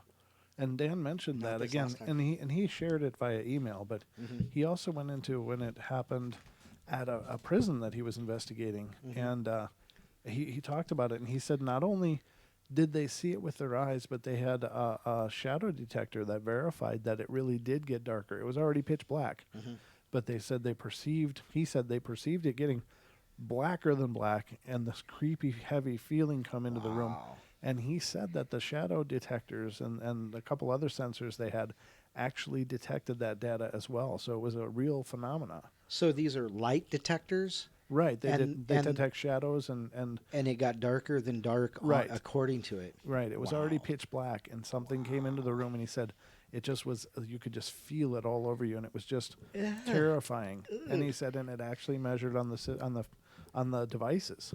The So- hair on my arms is standing up because that is kind of creepy. That is Well, really creepy. How many times have you ever had that experience where you just swear a room got darker or than you thought it was, or that it was already dark? And I have to admit, yeah, but I Okay. don't think it's ever given me the willies. well, maybe not. But what I'm saying is that it's possible that those are intelligent beings, or energetic beings. Right. Well, as MCAT said, absorbing the light. Right. you know? Exactly. So yeah. There you go, and that's a great point, MCAT. And I'm glad that you brought that up because I think that really does correlate.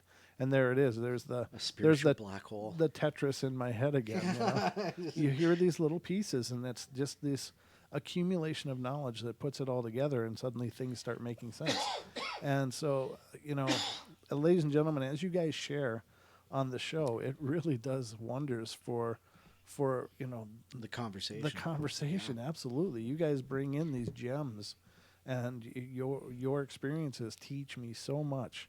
So please keep participating, because I love that format of the show. And as much as I love having guests on, and we've had a lot of guests on lately, and it's been amazing. We've had some just fantastic, phenomenal shows. But I actually miss when you guys can call in and we can talk. I really do. To me, those are still my favorite shows, even though they may not be as dynamic and you know what I mean. Just Right.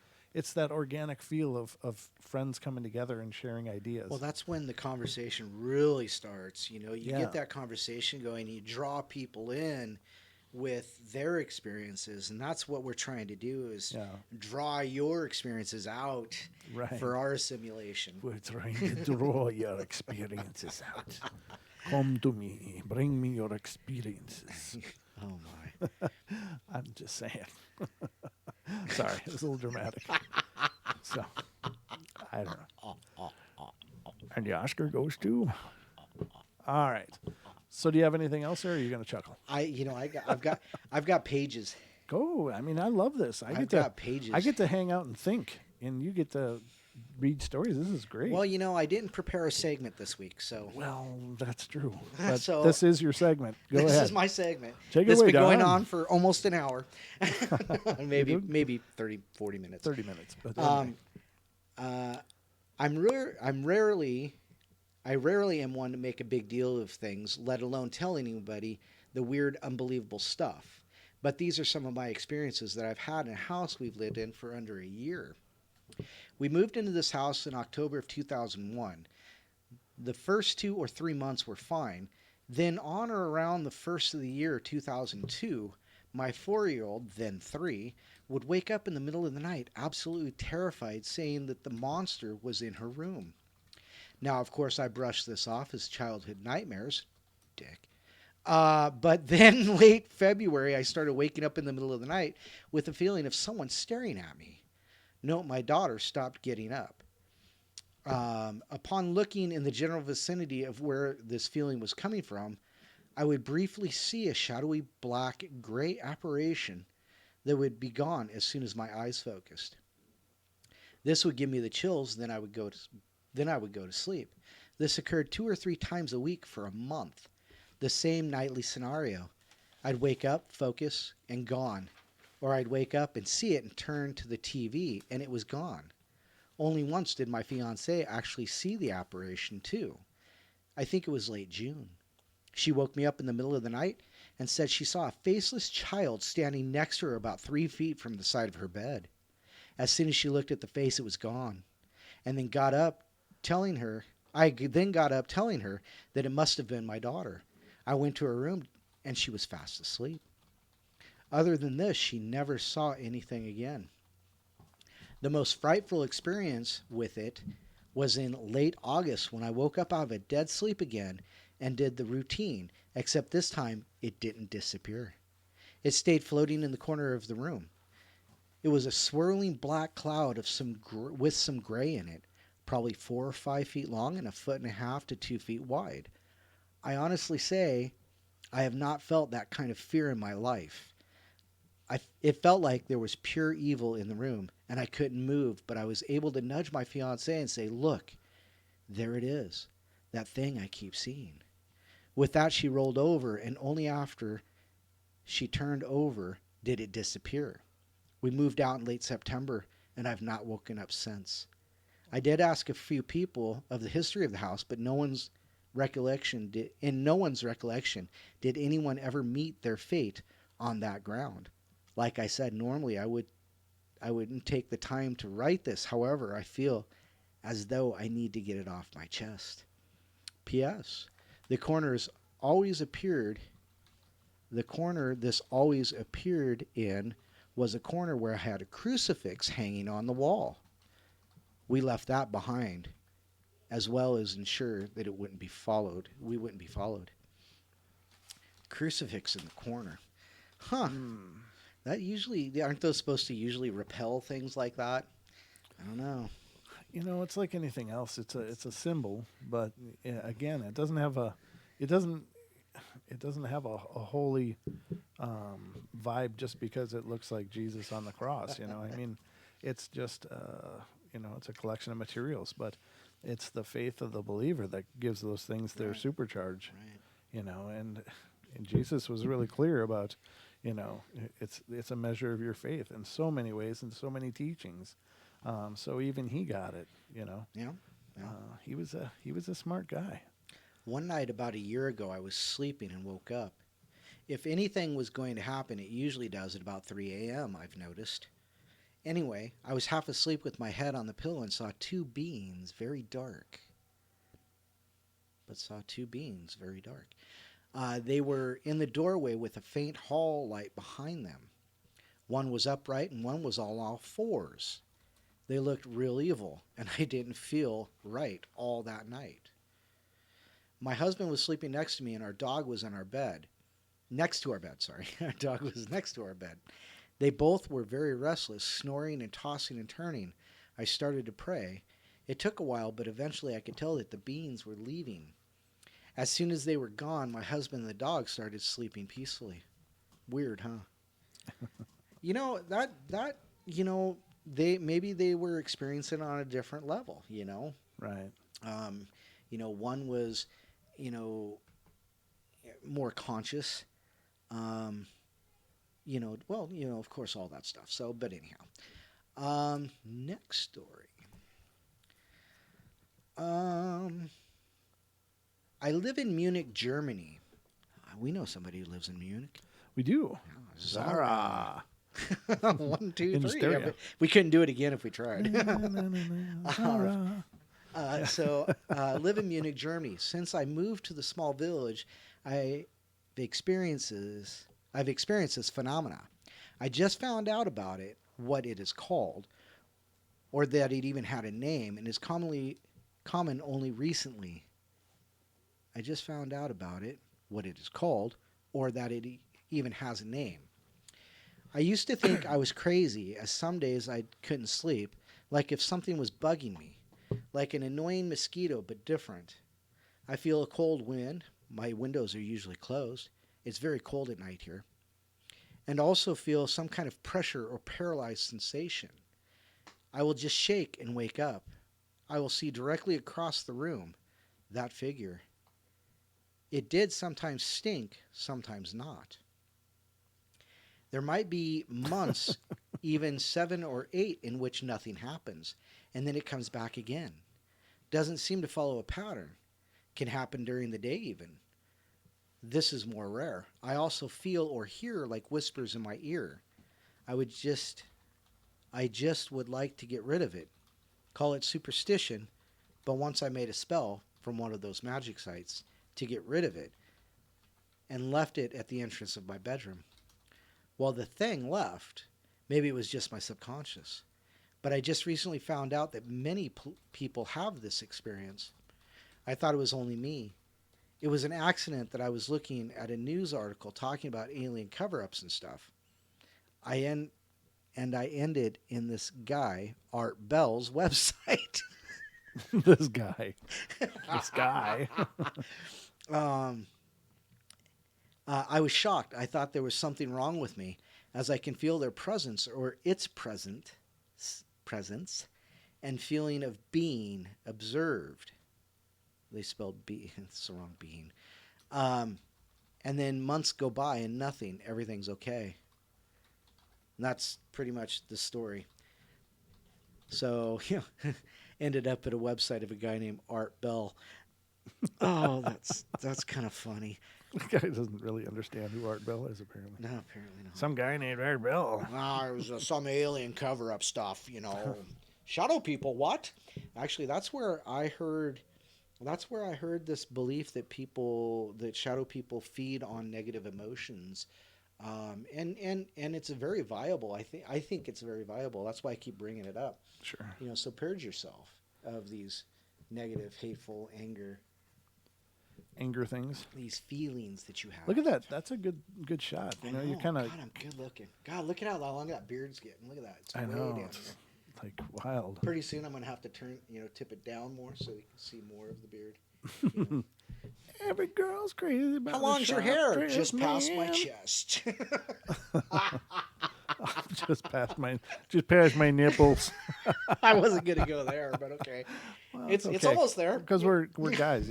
We can talk about nipples as long as they're ours. Can I say chesticles? Oh God, no, ever, never again, never again say that ever. I don't. I can't unhear that, Don. God. The trash you've put in between my ears. Those pieces, just Tetris. Yeah. You don't want to know what it Tetrised into. No, that's warped into. Yeah. Wow. Okay, so shadow people talk and are exclusively male and are cowards too. This is obviously someone's opinion. I've seen them off and on for the past 20 years. The most recent event, I woke up and saw them Now, crawling. hold on a second.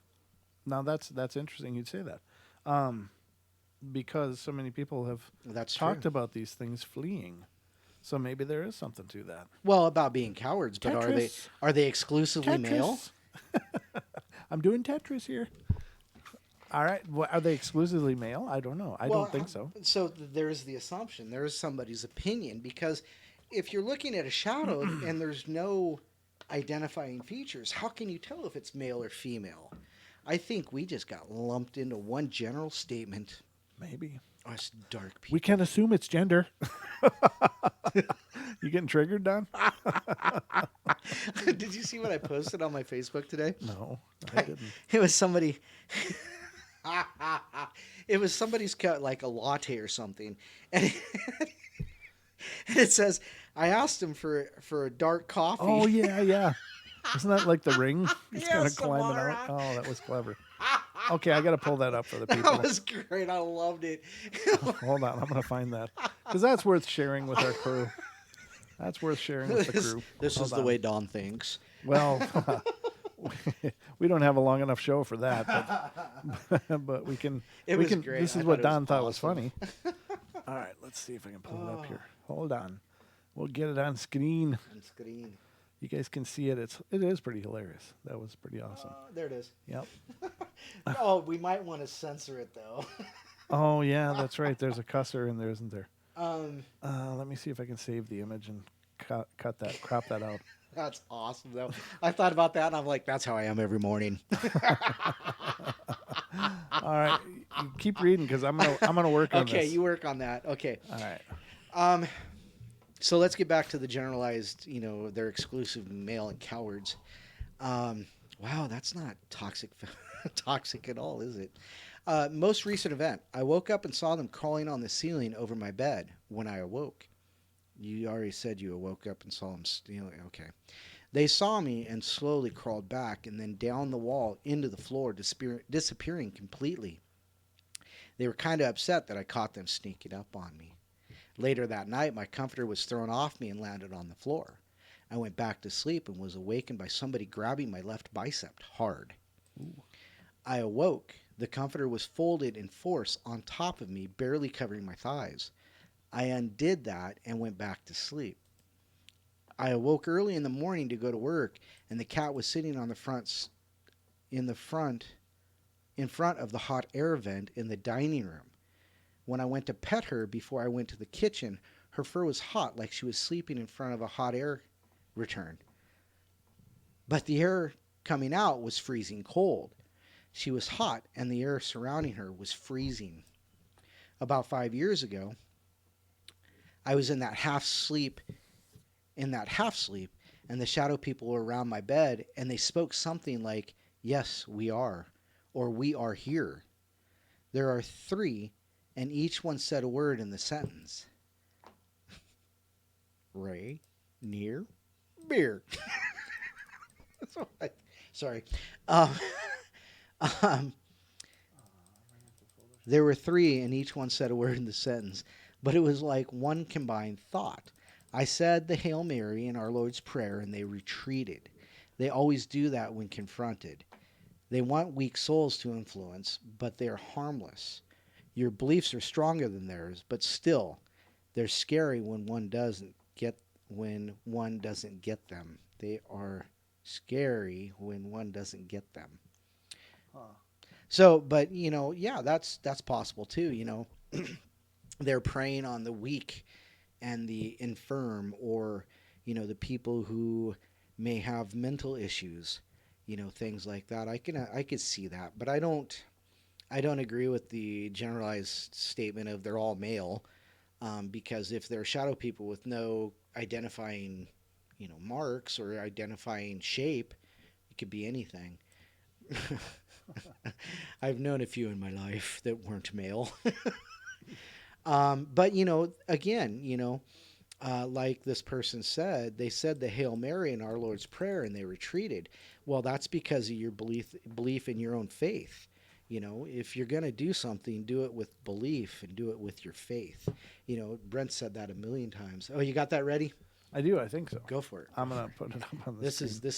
this is me in the morning before coffee. So I'm gonna have to tell you what it said because I had to edit out all the words because there was some swearing in there. But it says, I went to get a coffee today at the coffee bar, and I asked for it dark. I wanted it really dark. And then he says, "But Jesus." I love that. That's perfect. That is pretty dark. I like my metal like I like my coffee. Wow, that is creepy. Yeah, that's awesome. That's some skill though. I gotta whoever did that, they deserve a huge tip. That's Yeah, just no doubt. hilarious. That's awesome. That is so hilarious. For creative use of chocolate sauce, the award goes to. I don't know. That guy is an artist. How he got the foam to dribble like that and stuff? That's amazing. And then there's actually contour to that head in the back. I mean, yeah. It's actually got some bulk to it. Yep. That's some froth right there, baby. So there you have it, ladies and gentlemen. That's awesome. Don's dark coffee. That's the way Don likes it every morning. All right. So anyhow. Okay, back to the show. All right. Thanks for bringing that up. That's awesome. Well, anything for you. I have another question because quite a few of these stories have dealt with kids that are about 10 years old, give or take, a year or two. Is there something about that? About something? Well, you mentioned. Well, no. What was your question again? Start over. Well, many of these stories I've read tonight, they always start out, I was about 10, or I was 12, right, or I was right around that preteen age. Right. Do you think that might have something to do with hormones, like we've talked about before? Sure. Poltergeists, and preteen girls. Yep. Yeah. Yep. And Or pubescent. Yeah. But yeah, I think it has a lot to do with the age, and that could be manyfold though, because if it is a kind of being that feeds on the energy of the living, then they're gonna. I mean, just like any other predator, they're gonna go after what they believe will offer the least resistance, and so a child is probably considered weak. Now, that may or may not be true. That's just me throwing an idea at it. But the other part of it is that children aren't quite as encumbered as we are in our vision, and maybe they're just way more open to perceiving these things, than we are as adults. But yeah, I don't know. Huh? Pretty Interesting. crazy. But yeah, it is. I've been noticing that as well too. And most of the ghost stories that I share on the show, I was about 5 years old. I was about 7 years old. I was 3 years old, and it's these really young ages that these and it's got to be absolutely terrifying because when paranormal events happen, even as adults, it's tough, and a lot of people just get really worried and really, really, terrified. Mm-hmm. But children, I mean, my God, that to them, they already don't feel real powerful in the world, True enough, yeah. and then to be confronted by something that defies all logic is just like, oh my god. Well, and to defy child logic too, Well, because sure. to a child, everything's logical. Well, yeah, but you know what I mean. It's just like these things don't usually climb up on the ceiling, and for a kid to process that. Yeah. Well, actually, they may be better equipped to process it than we are, in that sense, because That's they're, true. But I don't know.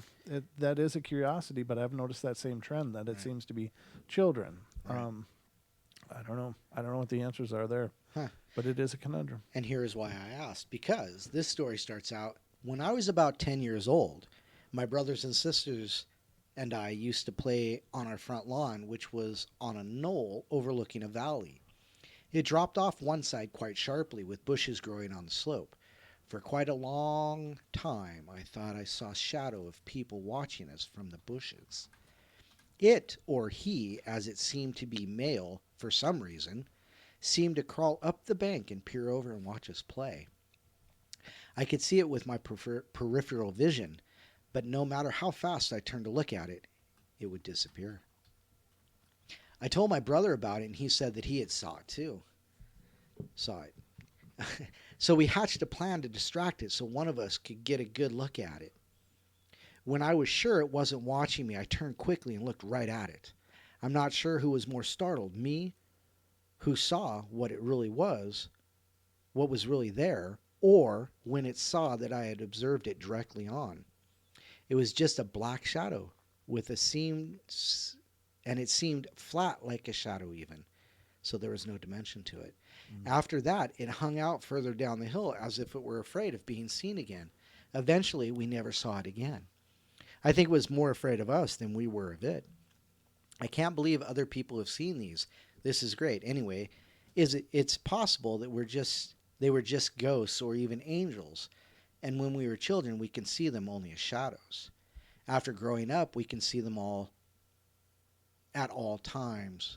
After we grew up, we can't see them at all anymore. Oh, yeah. Well, that depends on your upbringing, I suppose. Well, yeah, there is that because I mean, I think if those abilities are nurtured Mm-hmm. and even encouraged, they would Right. continue to develop. But the whole idea of hey, grow up and that's get rid of that Yeah. foolishness and Yeah. that's nonsense and we're just encouraged to solidify, Right.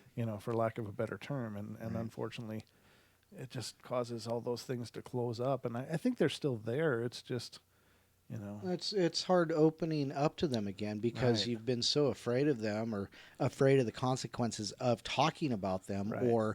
and talking from experience here, that people won't take you seriously. People Right. won't listen, and that's part of why I'm here. We've talked about that, Yeah. and Well, it that's is. kind of how I feel about it.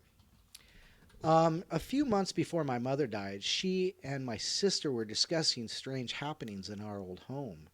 My mother started to say that she had seen dark shapes originate from the closet in her bedroom several times, and she proceeded to describe this being as appearing to be wearing a dark cowl covering its upper torso. My sister was amazed by my mother's description of the shape that she had remembered as standing over her crib and poking her with a bony finger. They called me and asked if I had any sightings in the house, and I told them that of the shadow being that constantly stood at the foot of my bed, leaving me in fear of the night, so strong that I would not go to sleep without my covers wrapped around my head, forming a blindfold for my eyes.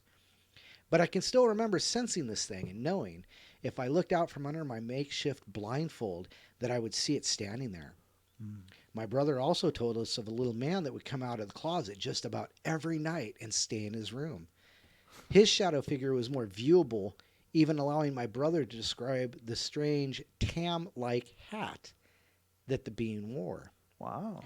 All of us will admit to the fact that going up to our rooms, a sense of anxiety would start at the base of your feet, and as you started up the steps, increasing somewhat after you got to your room and checked out for the dark ones.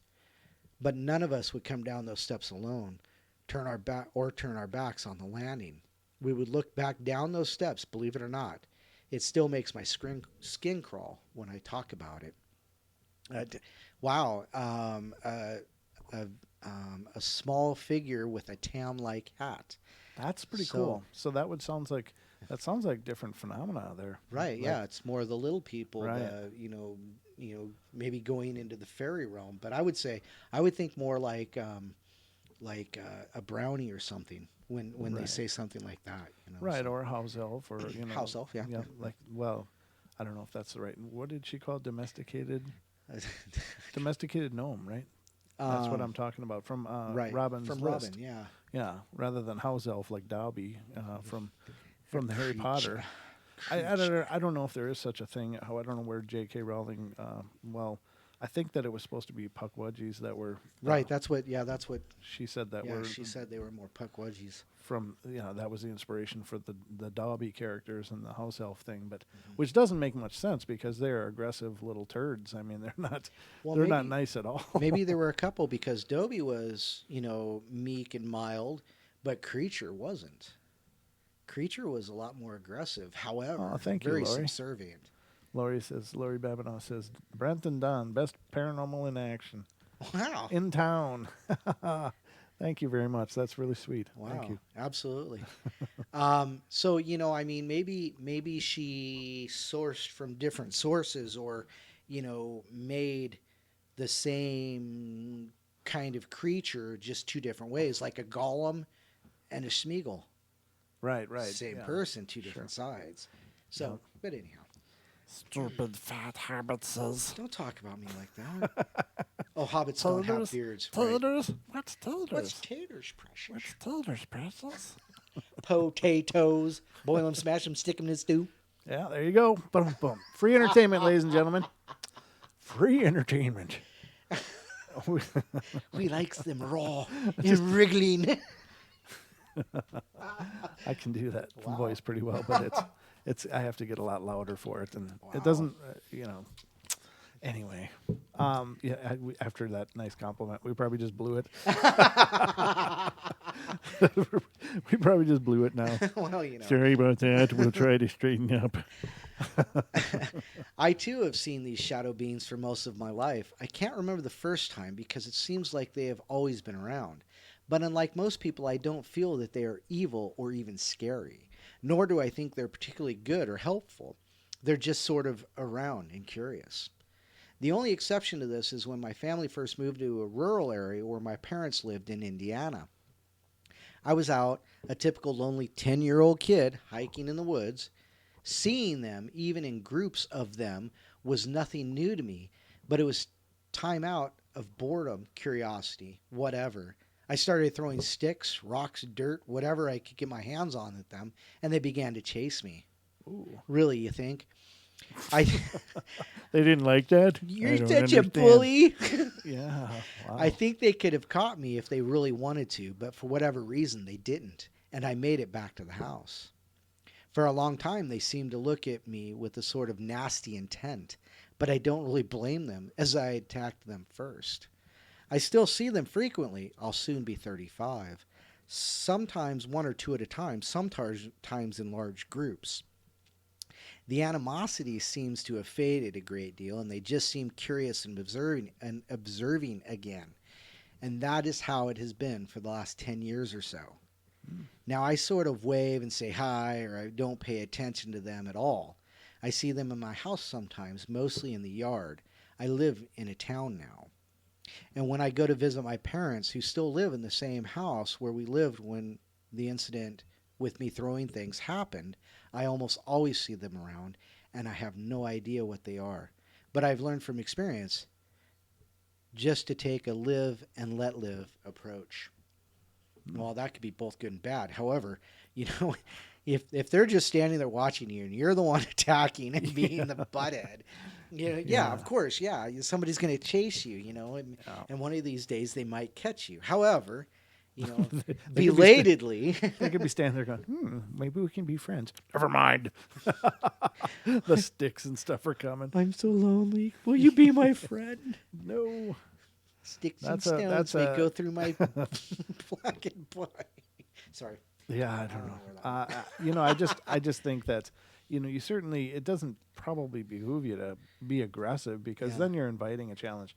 And there is something to that as well, ladies and gentlemen, that in the paranormal, the people that make boastful claims, Right. there's an old saying, old saying, and it goes way back, but the saying goes, never challenge the universe, because the universe will answer.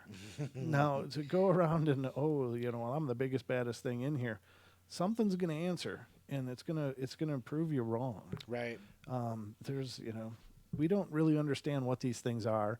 We don't really understand where they come from, what they do, what they can do. But it seems that in most cases they operate from a position of usually great restraint.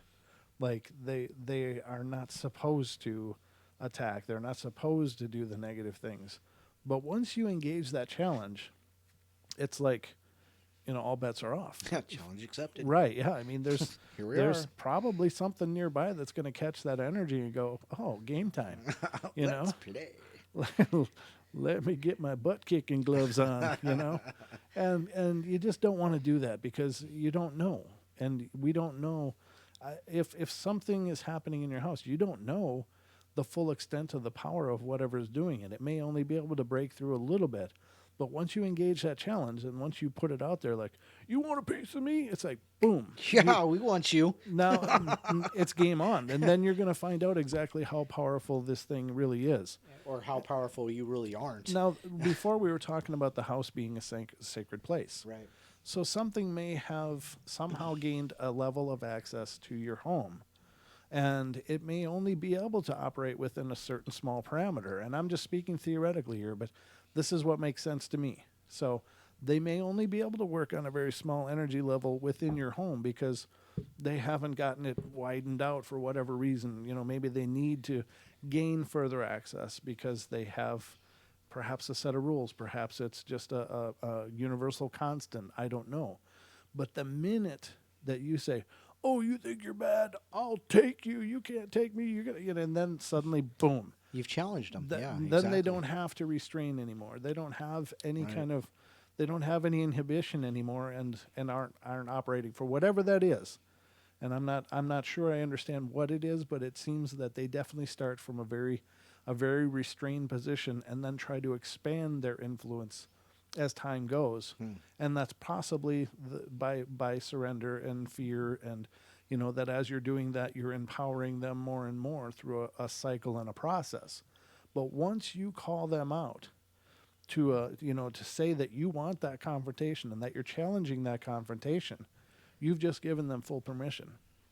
So please, please, please, don't get your beer muscles and decide that you're gonna wrestle the spirits into submission. What? My 16-ounce curls aren't necessary for that kind of thing? Well, you know what I'm saying. It's just like so many. I mean, so you look at negative hauntings, even into the demonic cases. They always start out small. Now, why is that? Because they can't exert their full force for whatever reason. They can't. They have to do it through a very drawn-out process, and this process can take years. With wearing a person down, just bad moods, anger. I don't know why I'm so angry, and you're losing control, and they have nothing but time. But once you engage that, it's like they can finally act at their full ability, and we don't know what that is. So just be careful. Right. You don't challenge it. Definitely stand your ground, because that's you maintaining your control over your space. But it's not about having a grudge match kind of thing. So I don't know if that makes sense or not. Well, I hope it does, because I really want to caution against that kind of behavior. Well, it's like you said, but in this case, it's the difference of drawing the line and erasing the line.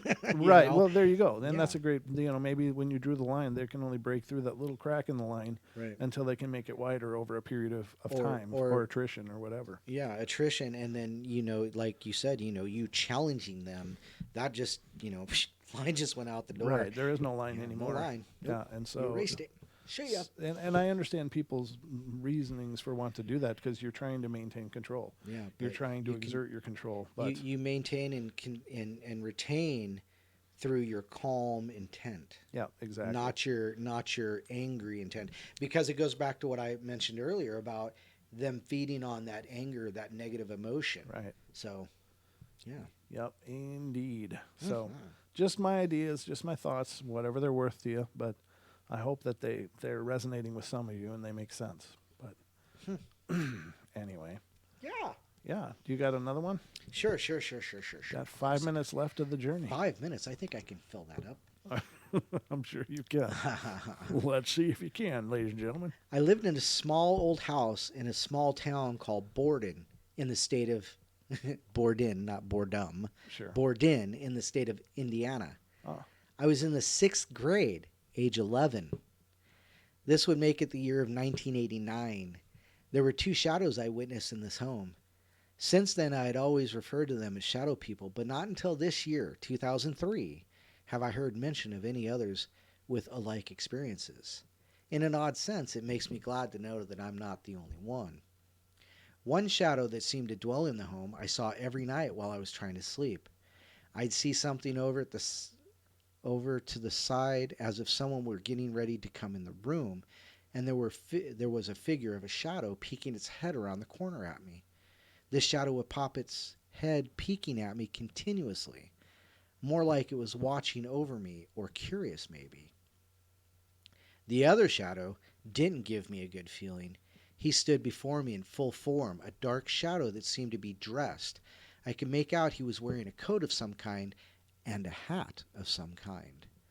This shadow gave me a very scary feeling.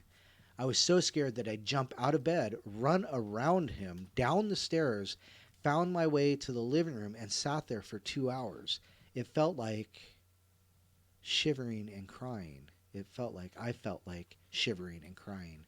My mother woke up and found me sitting there, me hardly able to speak, when she asked what was wrong. This is just one of the many stories I have. The only shadow people stories I tell.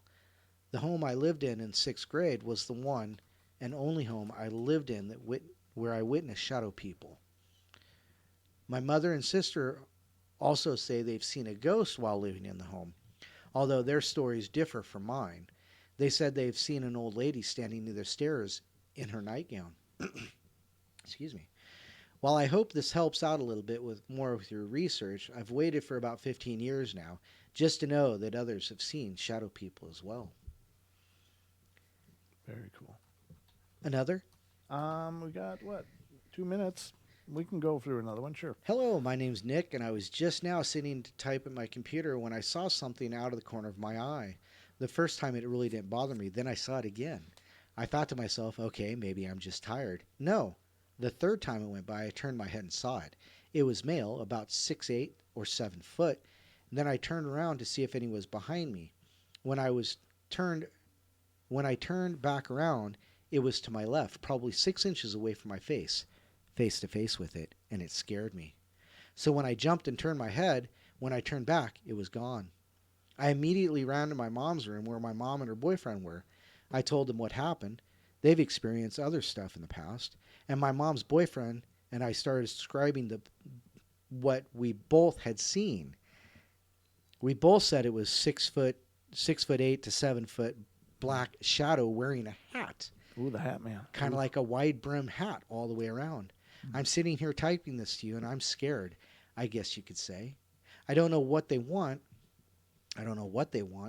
Who they are, or what they're going to do. So I guess the point of this email is I have a few questions. First one is, can they hurt me?